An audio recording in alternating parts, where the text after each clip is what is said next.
PM কিষাণৰ গুৰুত্বপূৰ্ণ update লৈ আহিছোঁ।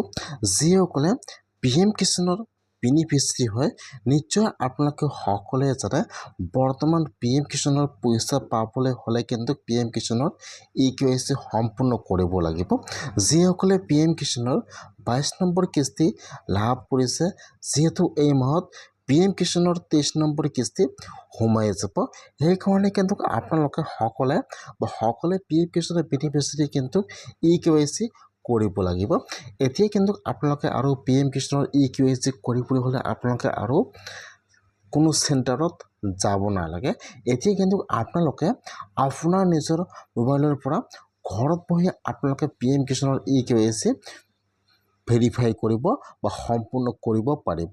এতিয়া যদি আপোনালোকে PM কিষাণৰ বেনিফিচিয়াৰী হয়, কেনেকুৱাকৈ আপোনালোকে PM কিষাণৰ EKYC কৰিব আপোনালোকে আপোনাৰ নিজৰ মোবাইলৰ পৰা মই আছে এইটো ভিডিঅ'ত আপোনালোকক সম্পূৰ্ণ প্ৰচেছ ষ্টেপ বাই ষ্টেপ দেখুৱাই দি আছোঁ।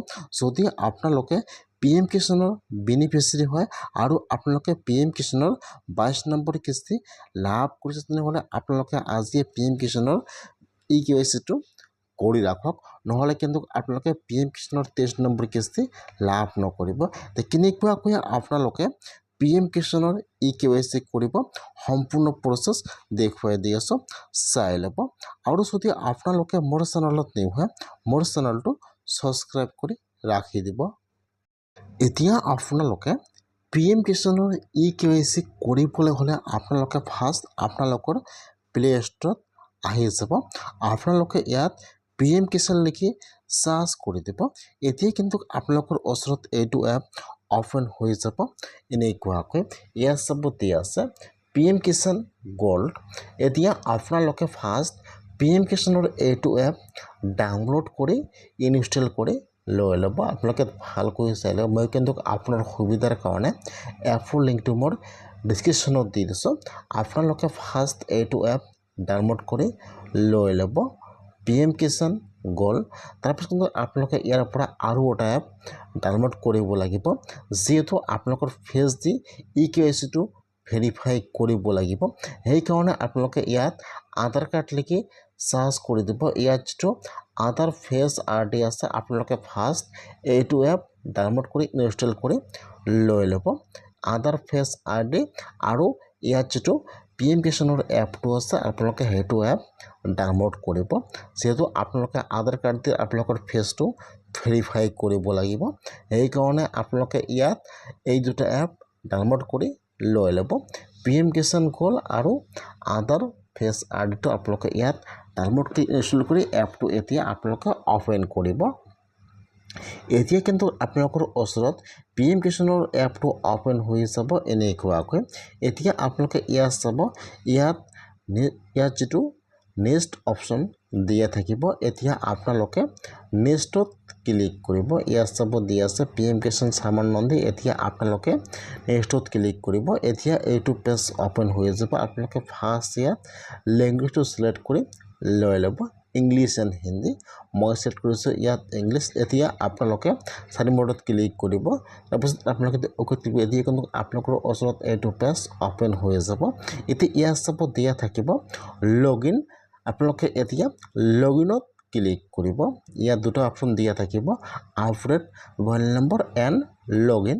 এতিয়া আপোনালোকে লগইনত ক্লিক কৰিব। ইয়াত এইটো অপশ্যন অপেন হৈ যাব, যিহেতু আপোনালোকে নিজে EKYC কৰি আছে। এতিয়া আপোনালোকে ইয়াৰ পৰা ইয়াত যিটো 2 নম্বৰত অপশ্যন দিয়া থাকিব বেনিফিচিয়াৰী, এতিয়া আপোনালোকে ইয়াৰ পৰা ফাৰ্ষ্ট সেইটো অপশ্যন চিলেক্ট কৰি ল'ব লাগিব, যিহেতু আপোনালোকে নিজে EKYC কৰিব। ইয়াত কিন্তু সকলো অপশ্যন দিয়া আছে, অফিচাৰ নে ভিলেজ অফিচাৰ ইয়াত সকলো দিয়া আছে। যিহেতু আপোনালোকে নিজে কৰিব, সেইকাৰণে আপোনালোকে ইয়াৰ পৰা 2 নম্বৰ অপশ্যনটো চিলেক্ট কৰি লৈ ল'ব বেনিফিচিয়াৰী। এতিয়া আপোনাৰ ওচৰত ইয়াত দুটা অপশ্যন আহি যাব, registration ID and Aadhaar number. এতিয়া আপোনালোকে ইয়াত যিটো আপোনালোকৰ আধাৰ কাৰ্ড নম্বৰ আছে, আপোনালোকে ইয়াত আপোনালোকৰ আধাৰ কাৰ্ড নম্বৰটো বহাই দিব। যেতিয়া আপোনালোকে ইয়াত আধাৰ কাৰ্ড নম্বৰটো বহাই দিব, এতিয়া কিন্তু ইয়াত আহি যাব ফেচ এতিয়া আপোনালোকে সেইটো আপোনাত ক্লিক কৰিব ইয়াত টিক মাৰ্ক দিব এতিয়া আপোনালোকে ওকেত ক্লিক কৰিব এতিয়া কিন্তু ইয়াত অটোমেটিকলি ওপেন হৈ যাব এনেকুৱাকৈ এতিয়া আপোনালোকে ইয়াত আপোনালোকৰ ফেচটো এনেকুৱাকৈ দেখুৱাব ইয়াত যেতিয়া গ্ৰীণ কালাৰ হৈ যাব এতিয়া কিন্তু আপোনালোকৰ আধাৰ কাৰ্ডটো ইয়াত ভেৰিফাই হৈ যাব এতিয়া ইয়াত কিন্তু আপোনালোকৰ ডিটেইলছটো সম্পূৰ্ণ ওপেন হৈ যাব এনেকুৱাকৈ এতিয়া আপোনালোকে ইয়াত 6 ডিজিট এমপিন বনাই ল'ব এতিয়া আপোনালোকে দুটা ঘৰত আপোনালোকে ইয়াত এমপিন বনাই ল'ব ইণ্টাৰ আপোনালোকে ইয়াত যিকোনো 6টা নম্বৰ বা যাতে আপোনালোকৰ খেল থাকে আপোনালোকে ইয়াত নম্বৰ দুটা বহাই দিব এতিয়া ইয়াত এইটো অপশ্যন ওপেন হৈ যাব ইয়াত যিটো 1 নম্বৰত অপশ্যন দি আছে ড্যাশবোৰ্ড এতিয়া আপোনালোকে সেইটো অপশ্যনৰ ওপৰত ক্লিক কৰিব এতিয়া কিন্তু আপোনালোকৰ ওচৰত ইয়াত আপোনাৰ ডিটেইলছ সম্পূৰ্ণ ওপেন হৈ যাব এনেকুৱাকৈ আপোনালোকৰ নাম date of birth mobile number ইয়াত যিটো আপোনালোকৰ PM কিষাণৰ আইডি নম্বৰটো আছে ইয়াত আহি যাব এনেকুৱাকৈ এতিয়া আপোনালোকে ফাৰ্ষ্ট ইয়াত চাব লাগিব ষ্টেটাছ আপোনালোকে ইয়াত চাব লাগিব যে আপোনালোকৰ ইয়াত সকলোবোৰ ইয়েছ আছে নে নাই যদি আপোনালোকৰ ইয়াত সকলোবোৰ ষ্টেটাছ ইয়েছ থাকে তেনেহ'লে কিন্তু আপোনালোকে আৰু EKYC কৰিব নালাগে আপোনালোকৰ EKYC সম্পূৰ্ণ ভেৰিফাই হৈ আছে সেইকাৰণে কিন্তু বহুতে সকলে কিন্তু এপটো ডাউনলোড কৰি আছে আৰু ইয়াত EKYC অলৰেডি কৰি আছে যেহেতু আপোনালোকৰ EKYC অলৰেডি আছে আপোনালোকে কিন্তু আৰু ইয়াত EKYC কৰিব নালাগে যিসকলৰ ইয়াত EKYC পেন্ডিং দেখুৱাব বা ইয়াত দেখুৱাব যে আপোনালোকৰ EKYC কৰিব লাগে বা ইয়াত নো থাকিব তেনেহ'লে কিন্তু আপোনালোকে ইয়াত সেইটো প্ৰচেছত EKYC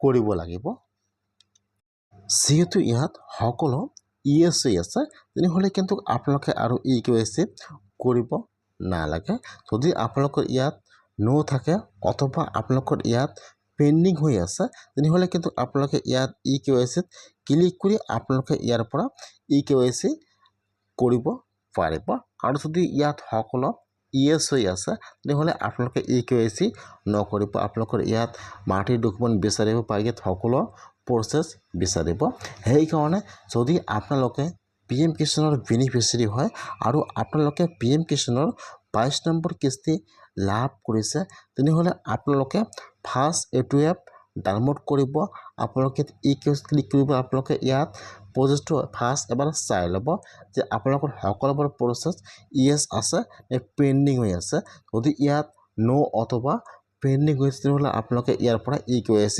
কৰিব আৰু যদি সকলো ষ্টেটাছ আপোনালোকৰ ইয়েছ তেনেহ'লে আপোনালোকে আৰু ইয়াত EKYC কৰিব নালাগে আপোনালোকৰ একাউণ্টত অটোমেটিকলি PM কিষাণৰ 23 নম্বৰ কিস্তি সোমাই যাব আৰু আপোনালোকে কোনো চেণ্টাৰত যাব নালাগে ফিংগাৰ দিবলৈ বা EKYC কৰিবলৈ সেইকাৰণে আপোনালোকে মোবাইলৰ পৰা এনেকুৱাকৈ আপোনালোকৰ EKYC যদি পেন্ডিং আছে আপোনালোকে অতি সোনকালে ভেৰিফাই কৰি লওক এই মাহতে কিন্তু আপোনালোকে PM কিষাণৰ 23 নম্বৰ কিস্তি লাভ কৰিব